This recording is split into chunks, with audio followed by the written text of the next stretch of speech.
Hello again, everybody. Welcome back to HemingwayLand.com, your source for quality, affordable land in the state of Hawaii. Got another new property in Nanawale Estates, and this is another one of these combination acreage plots, two adjacent lots together forming a much larger lot than any of your neighbors will have. Additionally, this lot is notable because, as you can see from the headline, it is a large cul-de-sac lot, which, of course, will offer you even more privacy. With all that said, let's get to talking about it. This is reference number HIHI5222. Located in Hawaii County, aka the Big Island.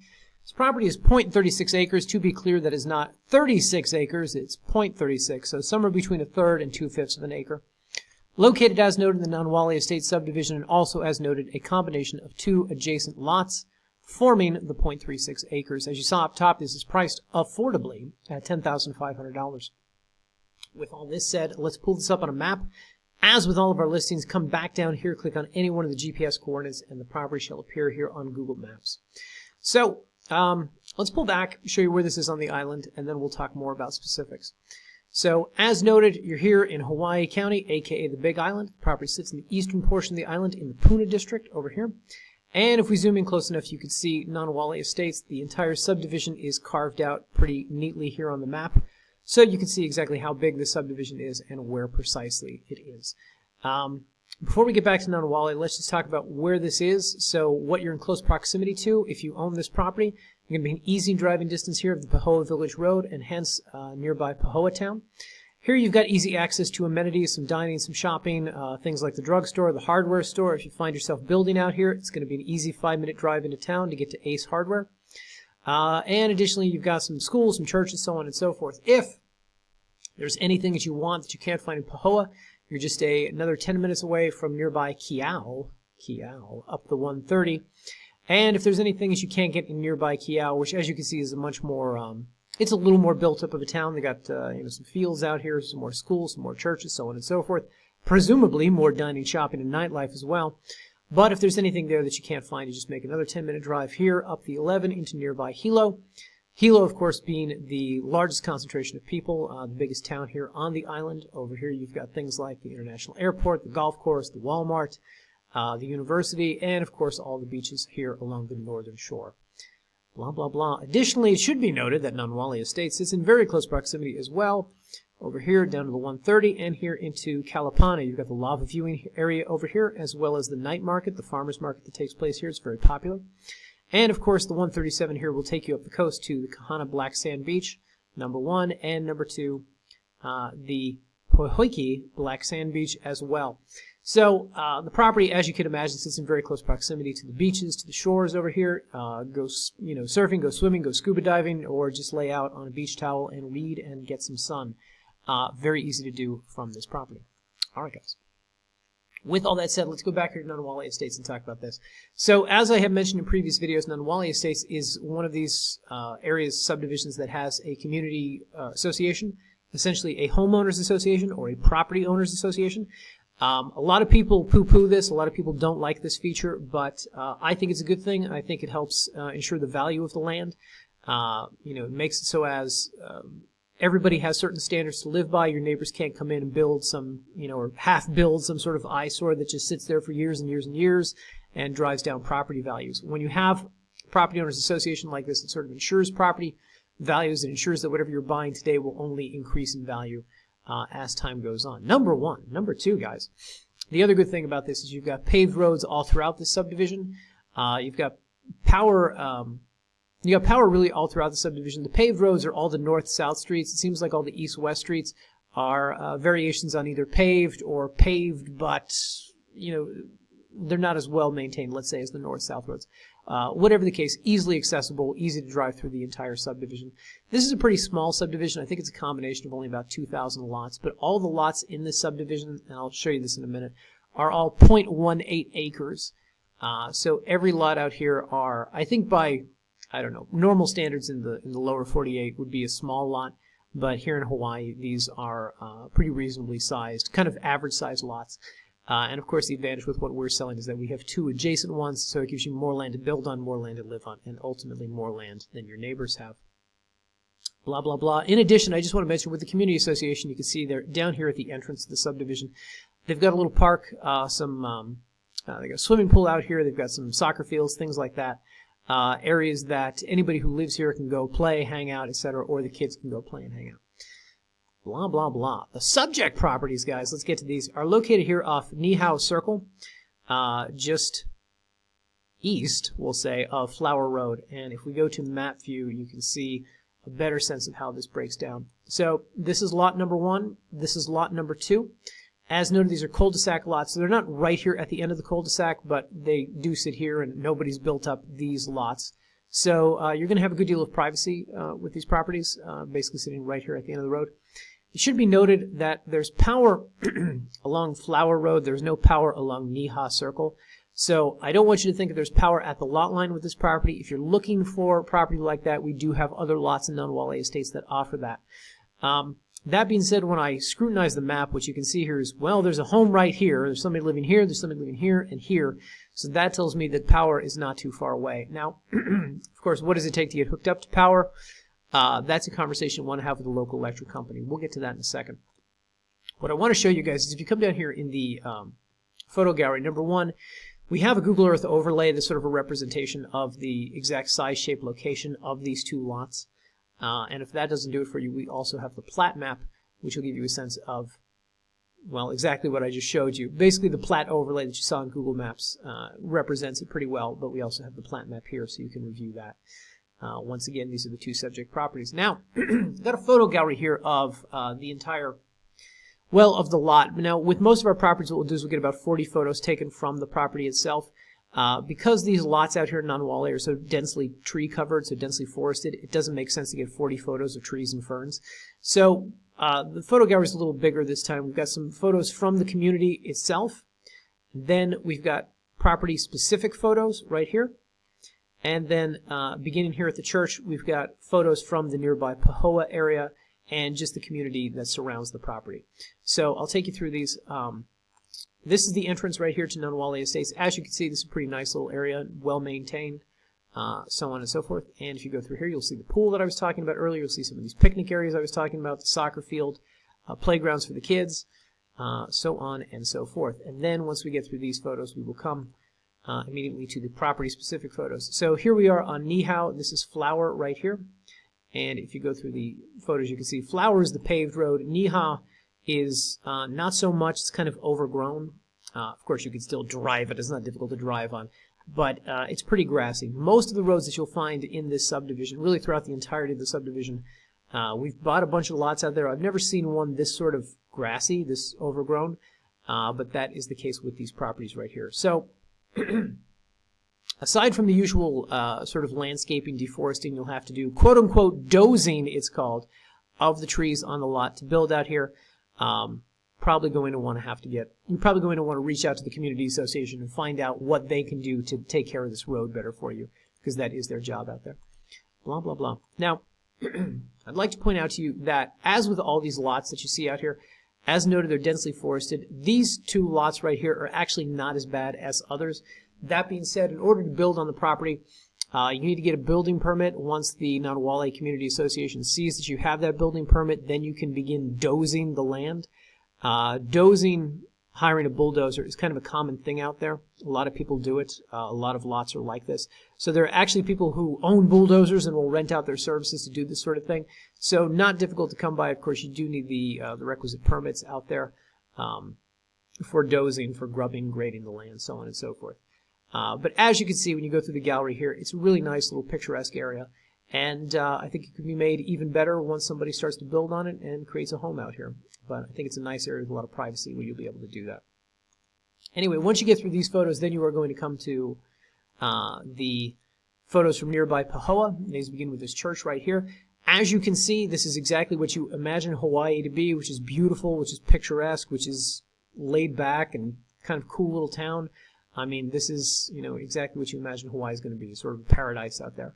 So these are some photos of the neighborhood. I'll let you guys peruse through these on your own. Additionally, we have some photos from inside, the town of Pahoa, just the local sort of businesses that are out there, and just how sort of quaint this little small town is that's right outside Nanawale, et cetera, et cetera. With all that said, guys, I want to acquaint you with some links that we have up here on the table under county contact information. So whenever we sell a property, we always encourage our buyers to do their own due There we go. Do their own due diligence. I will get calls a lot of times from people asking me really hyper-specific questions that I would never know the answers to, even if I tried to research it.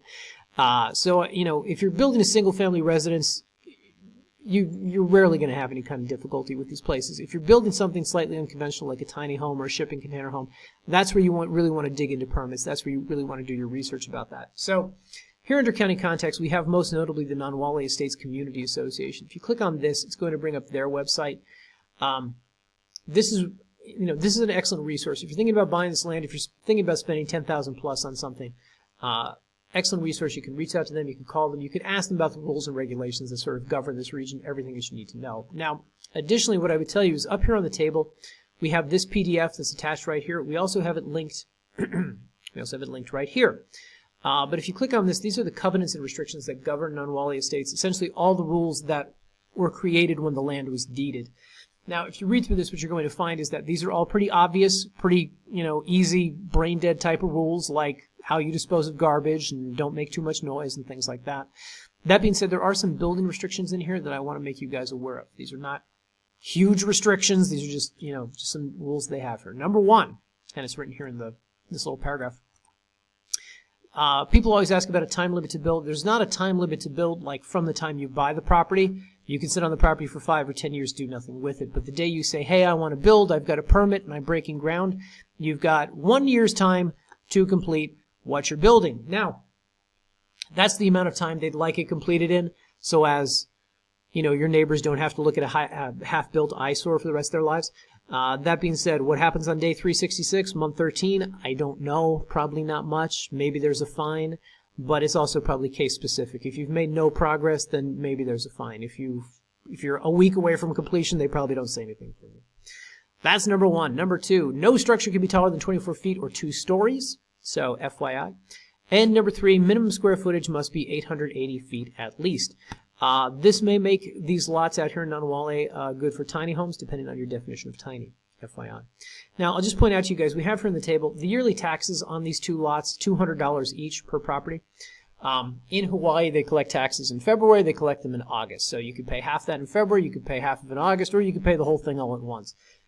Point being, it's $200 for the one lot, $200 for the other, or $400 total.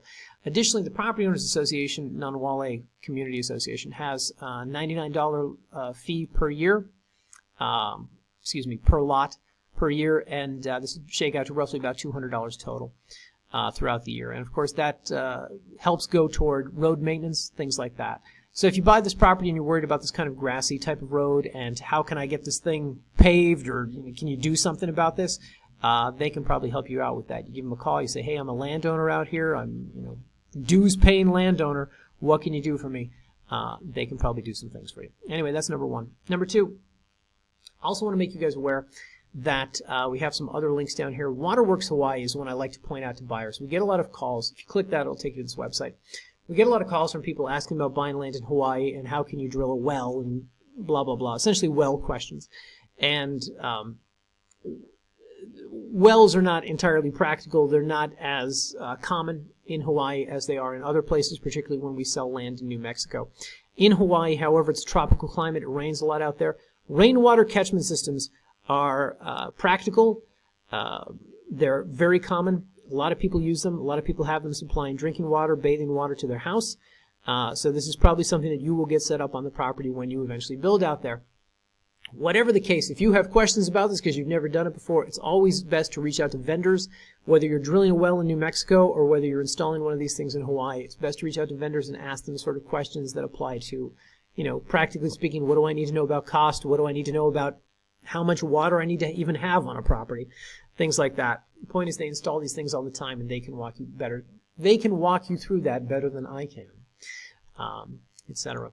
Additionally, some of the other links that we have up here in this write-up section, in regards to what I was talking about earlier as far as clearing the land, there's actually videos on YouTube. If you click this link, it'll take you to one of these. As I say here in the write-up, it's overlong, a little boring, but very informative. And this video is essentially somebody dozing a property in Nanawale Estates. And believe it or not, there is more than one of these. Now, this video is about an hour, so I'll just sort of spoiler alert you on this and show you what it looks like at the end. Well, that doesn't... Hang on. There we go. Okay, so the start of the thing, a whole bunch of trees, end of the thing, fewer trees, until finally it looks like this. So this is what somebody comes out and can do for you in, I'm guessing, just an afternoon. Now, I'd like to point out here, we called Nanawale and we asked them, are there any contractors that you guys recommend? Is there anybody who bulldozes a lot that you'd recommend? And they said, no, we don't like to make recommendations. I did, however, find this thing called the Puna web. We link it here. We link it in county contacts. But if you click on this, it'll take you to this website. It's just a forum for people who live in the Puna district, and you'll find a lot of people living in Nanawale Estates who can talk to you about, you know, who they recommend to come out and doze a lot, what are things you need to know about that, who's good, who's bad, and what separates a good bulldozer operator from a bad one, etc. If you give this about 30 minutes of your life, you're going to learn a lot just reading through this forum, so I'd highly recommend it. And additionally, in the table here, we also have some other pieces of research you could do. The Big Island Travel Guide is the one I just like to point out. Of course, there's a bajillion things to do on the island of Hawaii, but if you are unfamiliar with most or all of them, click this link. It'll take you to their website. It's a very informative website that'll fill you in on all the great beaches, sights to see, volcanoes to explore, things like that. With all that said, guys, if this is a property that you're interested in purchasing, as with all of our properties, come up here, click the Buy Now button, and it will take you to a secure checkout. For the record, guys, so the property is $10,500. We're asking for a $500 earnest money deposit. We do this for a couple reasons. Number one, I don't know how you want to close on this, if you're going to want us to just write the deed ourselves or go through a title company. Number two, I don't anticipate the average person can charge $10,000 plus on a credit card, or even if they can, that the bank will not flag it over and over and over because it's so outside the realm of your normal spending habits. So we ask for $500 down, and then once you submit the $500, we'll get in contact with you and figure out how you want to fund the rest of this. Typically, people who are doing it by credit or debit card have certain 24-hour limits. They have, you know, they can only do $2,000 a day for 5 days or whatever. So, perfectly normal. We expect that sort of thing. Whatever the case, we ask you for a few pieces of information: legal name or names for the deed, marital status, tax address, where Hawaii County is going to send the tax bill. Read the terms of service, click next, and on the next page we'll ask you for the credit debit card information. You put down the $500, and then we are in business. Now, when it comes to actually closing on this property, there's two ways we can do this. Generally, when you get into this $10,000 price range, I recommend the buyer close through a title company. That being said, the first option is what's called an attorney closing. You can read about it here, but basically we'll just reach out to our attorney. We'll have them draft a new deed plus conveyance documents, supplemental documentation. Once they do that, we'll email to you. You approve it. You say, yeah, this is good. You spelled my name right. You got my kids' names right, things like that.